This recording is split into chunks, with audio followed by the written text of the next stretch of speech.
Hang about.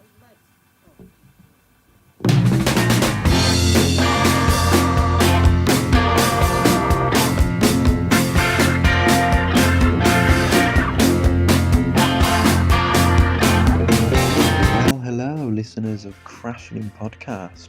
Hope you're all enjoying your week and weekend. Today, I'm joined by Glenn Sandking out of the late 80s and early 90s band Sandkings. Today, Glenn joins me with some great news. This time we're not going to be going on a tangent about football and music, but today we're going to get talking about more on the band. And if you're new to the podcast, we're going to go through history with the band and stuff like that. And yeah, so like if you don't know about the Sandkings, you'll learn about them, and hopefully you'll really like their music. And Glenn comes with some new music and great news about the band. So yeah, stay tuned for that, people. Keep listening. I'm going to leave it to Glenn to say because I don't want to spoil it, because I know I have a thing for saying too much on the intro. And it's nice getting Glenn back in. It's really nice. It's like a bit of a reunion episode, and it's like Crashin Podcast is doing a bit of a reunion tour. I've been talking to The Assist, a quick interview, and they were a band that I had on the first time I was podcasting and interviewing bands. I'm getting Steve Harrington on soon, and he was one of my third guests on the show, and he's coming back with some great news about the band Neon Hearts. Then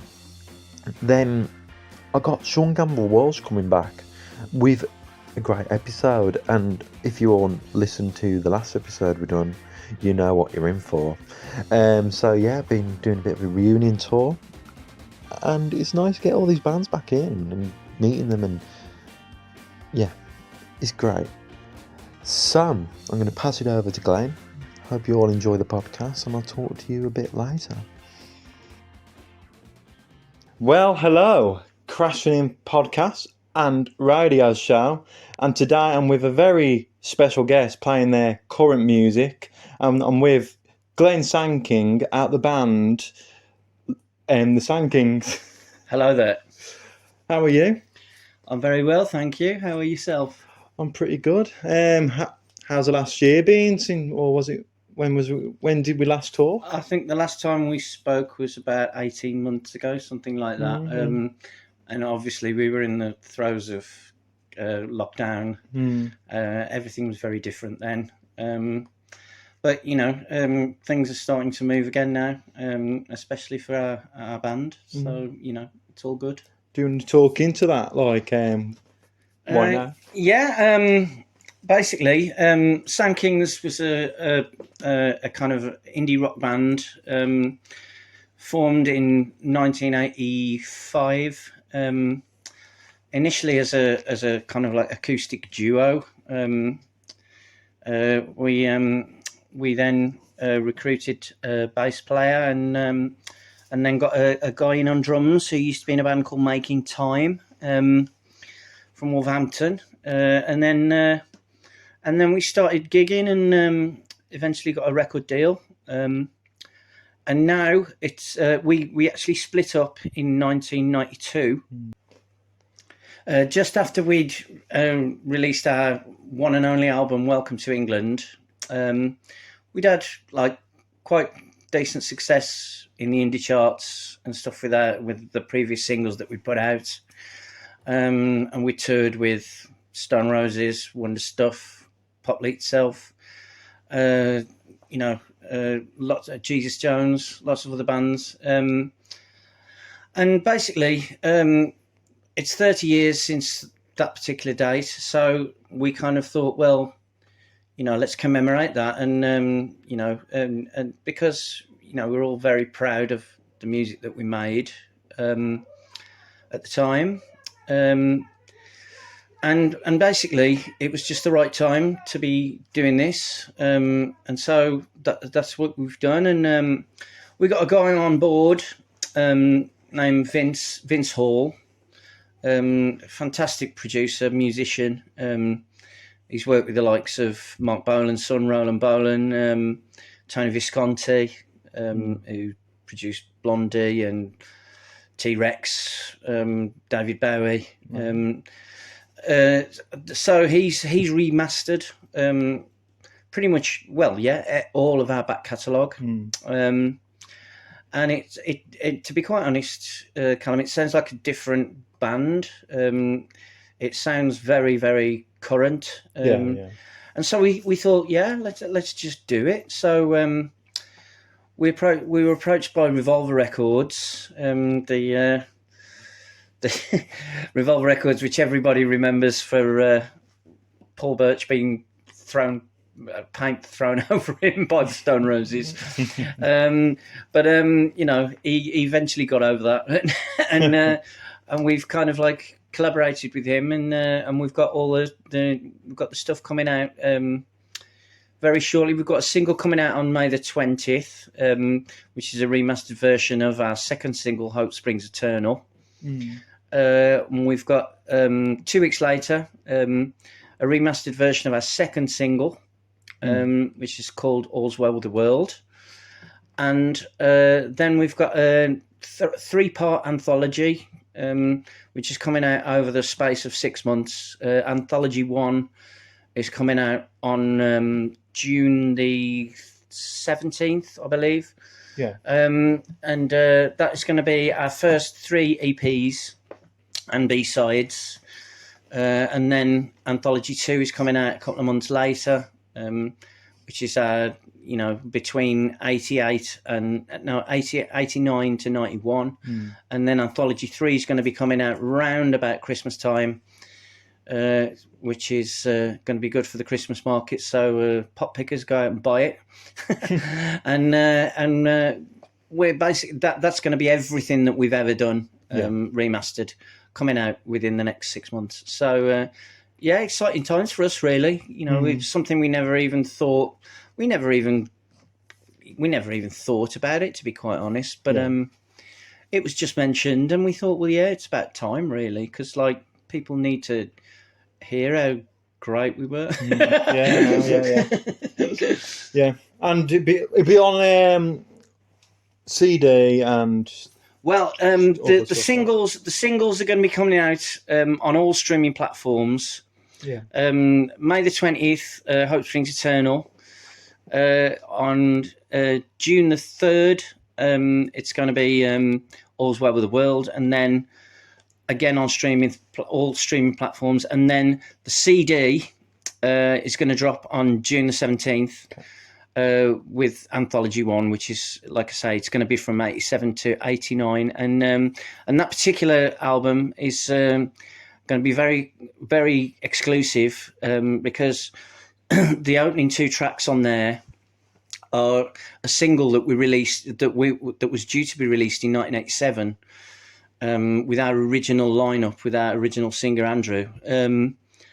And that is going to include 2 tracks, that single that we never released, Primrose Avenue and Fountains, which is going to be heard for the first time by anyone. So that's a good thing for us, really, to kind of like sell it in a different way, because like it's something that people have never heard before. And to be quite honest, the songs are great. The 2 songs are great. They should have been released at the time. Kind of like the heavens conspired that it just didn't happen. But I'm glad that it's going to happen now, because finally people can hear them. So do you want to play a song before we go on? The first track that you're going to hear is a remastered version of our second single, which is probably our biggest hit, which was top 3 indie charts, which is called Hope Springs Eternal, and I hope you enjoy it.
That was the remastered Hope Springs Eternal by the Sandkings, and that'll be on and released a week from now. Yes, that's correct. Yeah. So, let's talk a bit more about the Sandkings, and can you give us a backstory of the Sandkings and how it all came around? Yeah. Myself and Andrew, who's the original singer of the Sandkings, we met at school when we were 5 at a primary school in Wentzfield, Wolverhampton. And we kind of like grew up together, liking football, and then we got into music around about the same time. We became kind of like really into the punk scene when we were like 12, 1977 kind of time. And then I bought a guitar and we started kind of like writing our own little songs. And we were in a punk band for a small amount of time, called the Straw Dogs. Great. And then we kind of like parted ways and came back together really around about 1985, 86. And we started writing kind of like acoustic songs, and we started like gigging as an acoustic duo, and then we came across a couple of guys who were kind of doing the same. Me and Andy were originally called the Poppy Fields, and then we met these two other guys who were kind of doing the same, and we went out one Friday night and got drunk.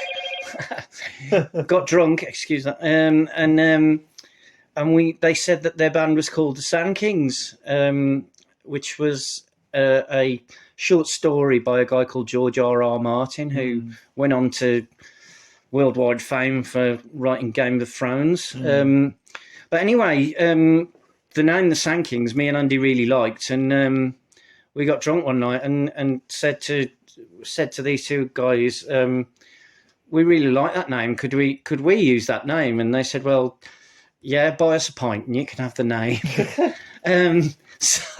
So we bought them a pint, and that's how the Sandkings came around, really.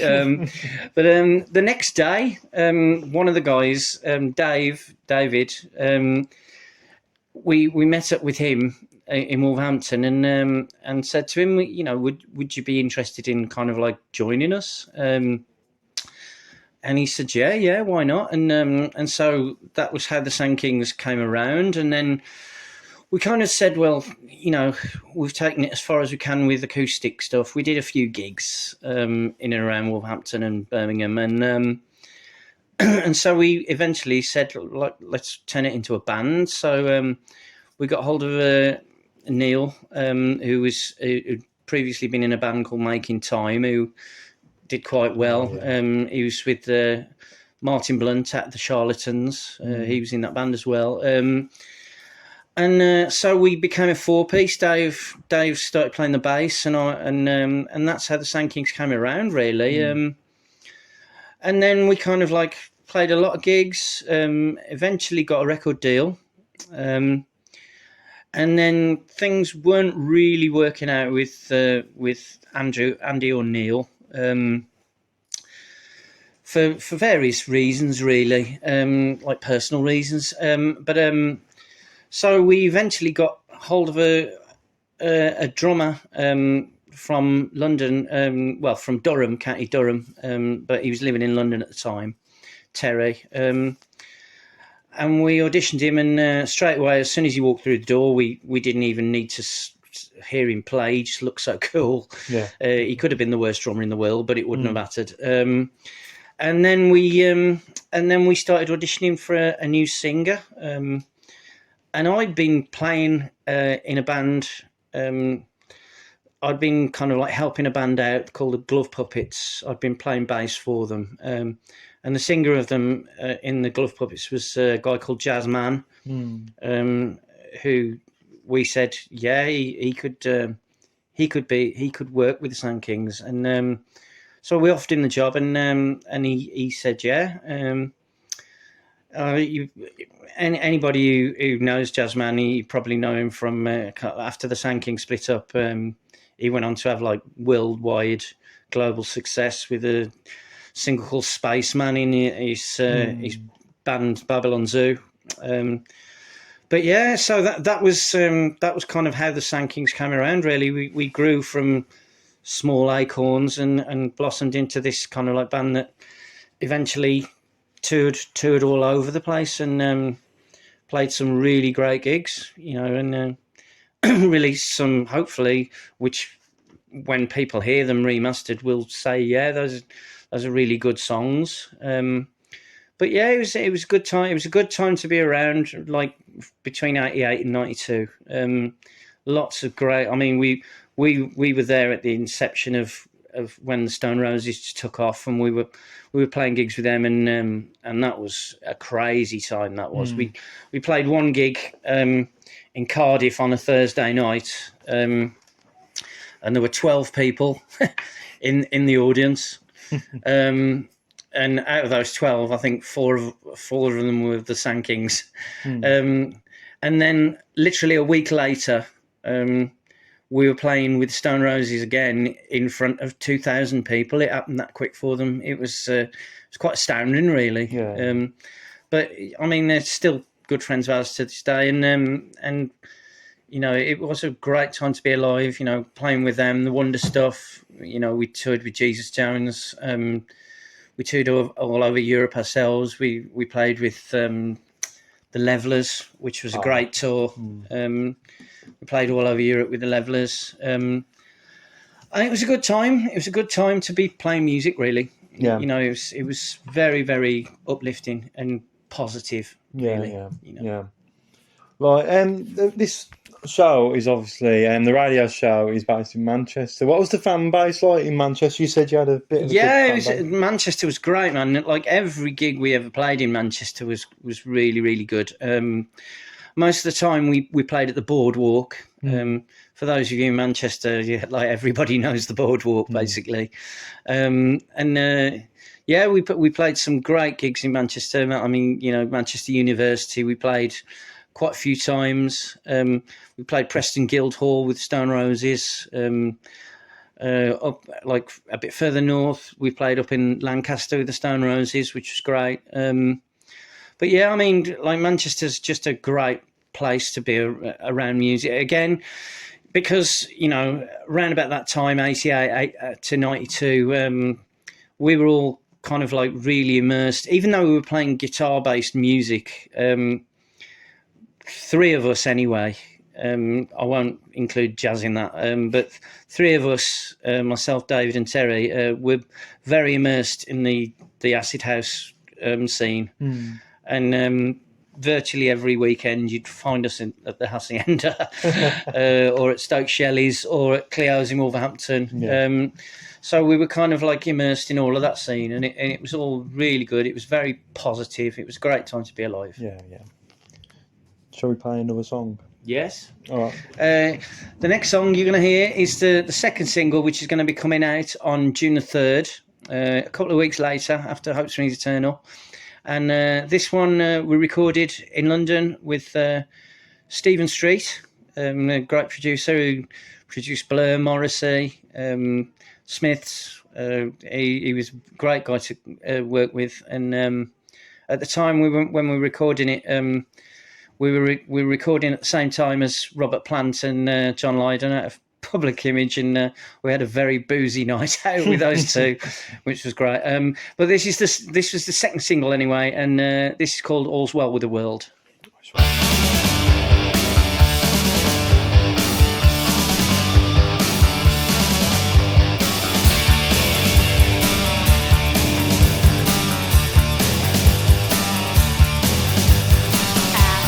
Pictures that weren't quite clear, drifting through my head.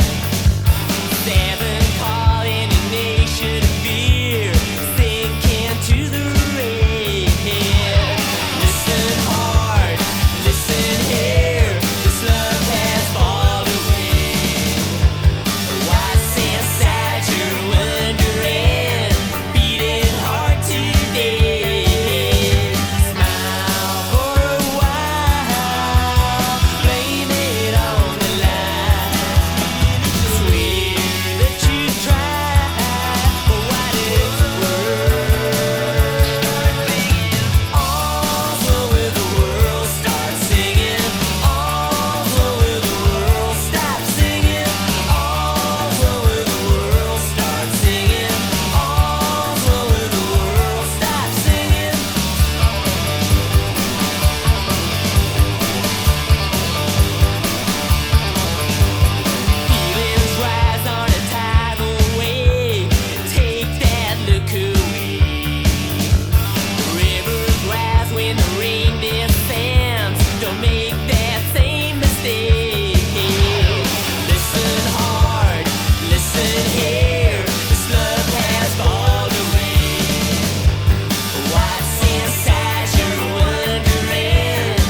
That was the remastered version of All's Well with the World by the Sandkings, and that'll be out on the 2nd of the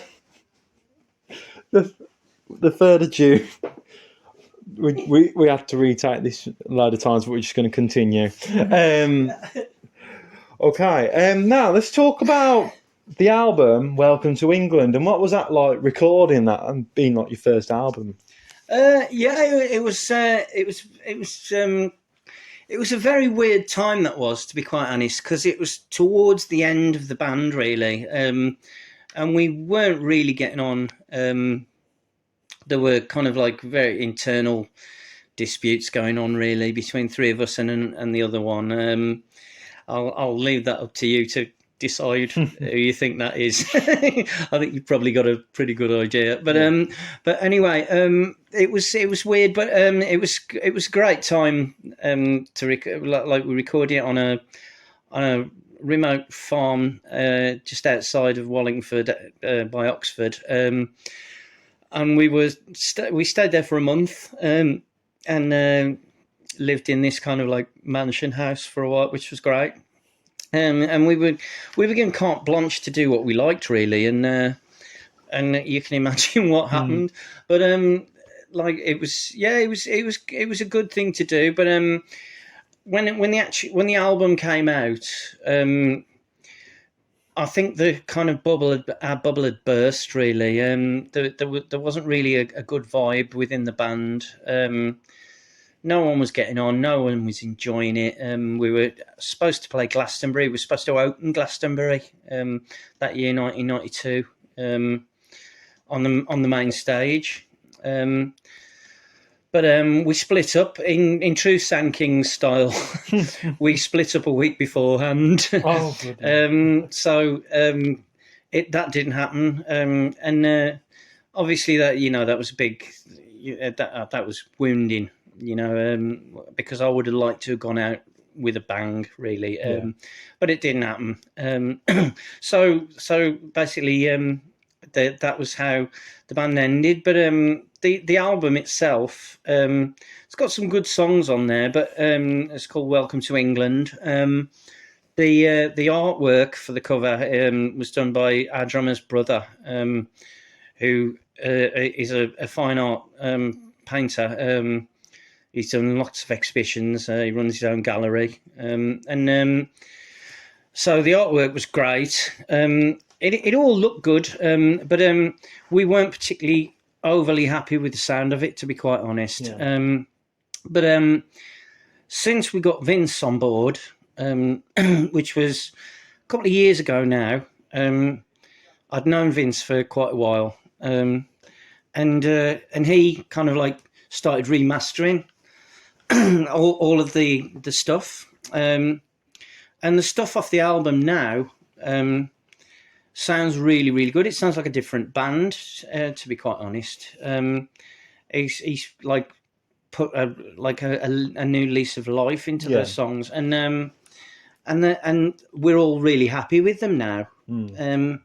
So that should be good. I mean, Anthology 2 and 3 are coming out. Anthology 2 will probably come out round about September time, I would have thought.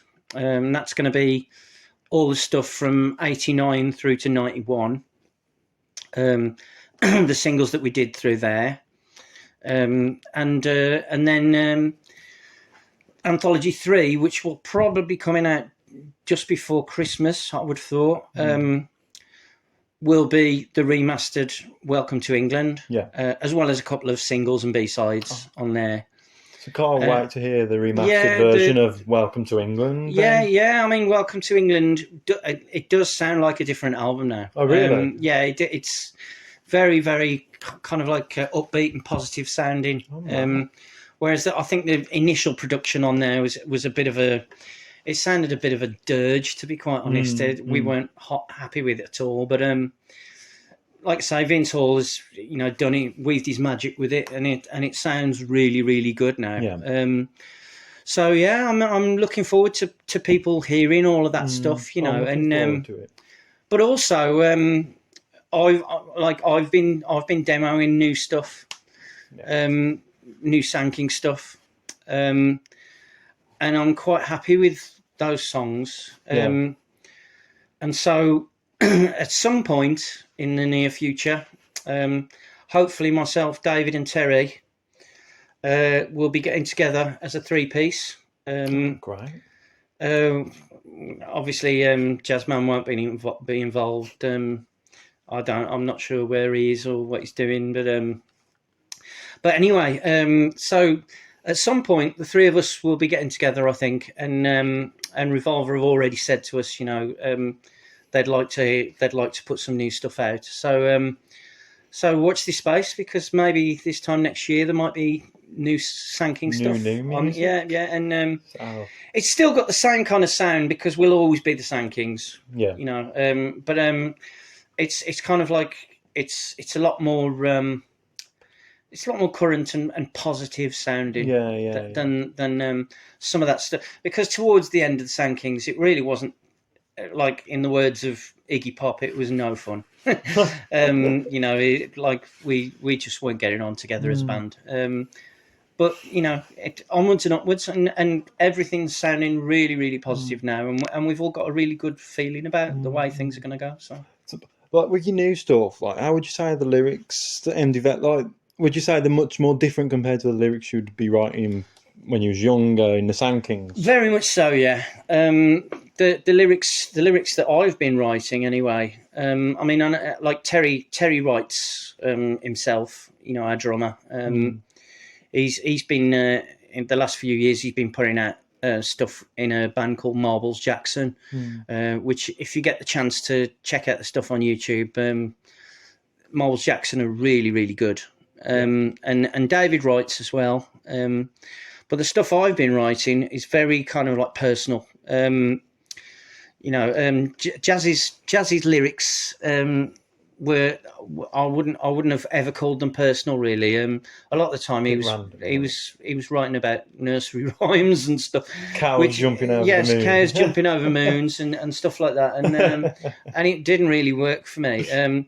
Whereas like now, the stuff I write is much more about kind of like introspective, about the way you feel. There's been a lot of mental health issues over the last few years with lockdown and everything, and everybody's felt the kind of like pinch from that, really. And so from my own perspective, I've just been writing from that, from that kind of like point of view. But the good thing about the Sandkings now is that the fact that we're all kind of like accomplished songwriters now. David was the kind of George Harrison of the Sandkings, because like me and Jazz predominantly wrote together, whereas like when David wrote songs, he wrote them all himself. And so he's a very accomplished songwriter on his own, and Terry's a very accomplished songwriter. So we've got a chance to be more of a complete band now than we were back in the day. So it's all good, and hopefully people will dig it. Like with your new stuff and that, would you hope in the future as well, like you get together and actually do a live show at some point? Yeah, that is definitely on the cards. If we can all get off our deathbeds, because of like with COVID and everything, it's all been completely up in the air. But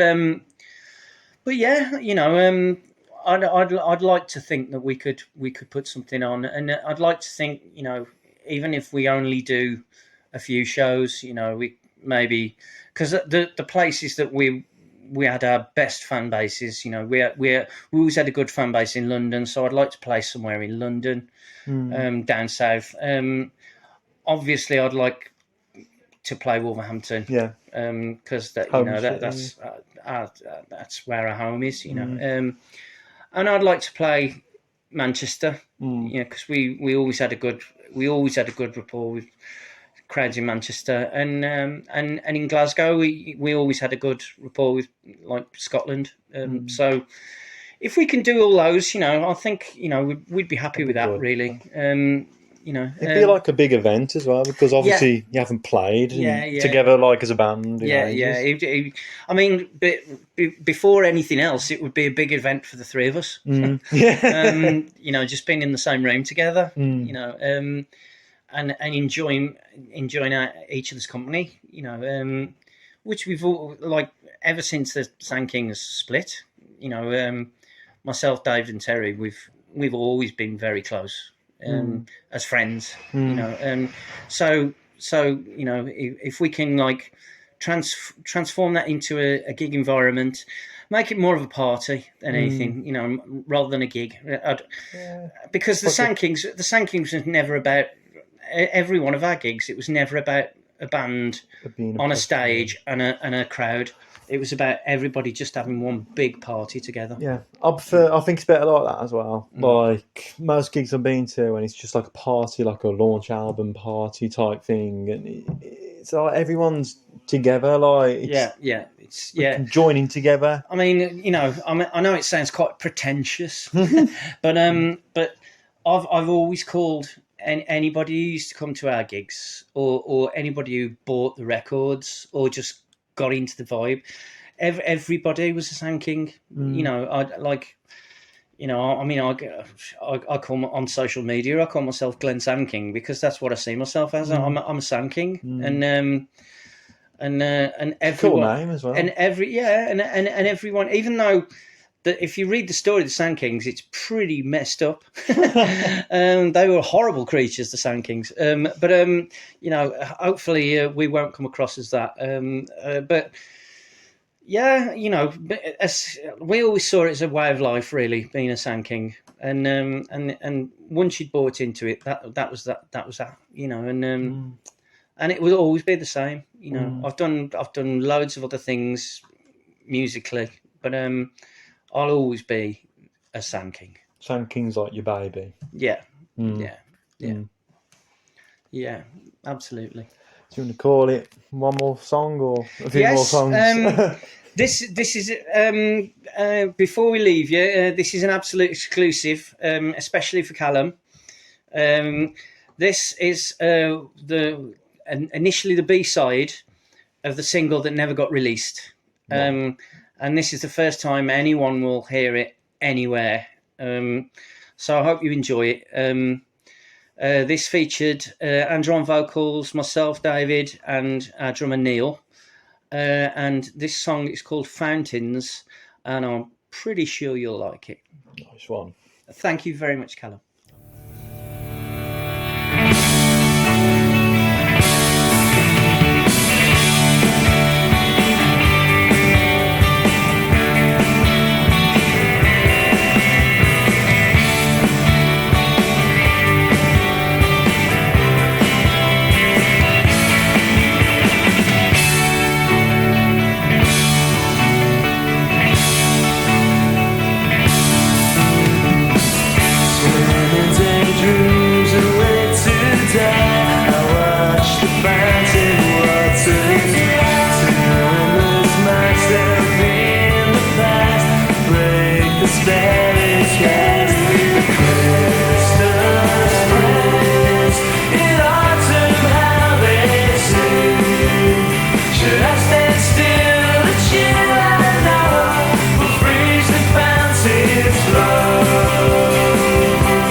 was Glenn Sandking that joined me on the show tonight. I hope you all enjoyed it and hope you all have a great week. And thank you, Glenn Sandking, again for joining me. It was my pleasure. Yeah, he was great. And also, if you haven't heard the podcast we've done in the past, go give them a listen as well, because it's more us talking about football and stuff like that. So that Up the Wolves. yeah. So hope you all enjoy your week. Get yourselves to some gigs, support local music and all that. Take care and bye-bye for now.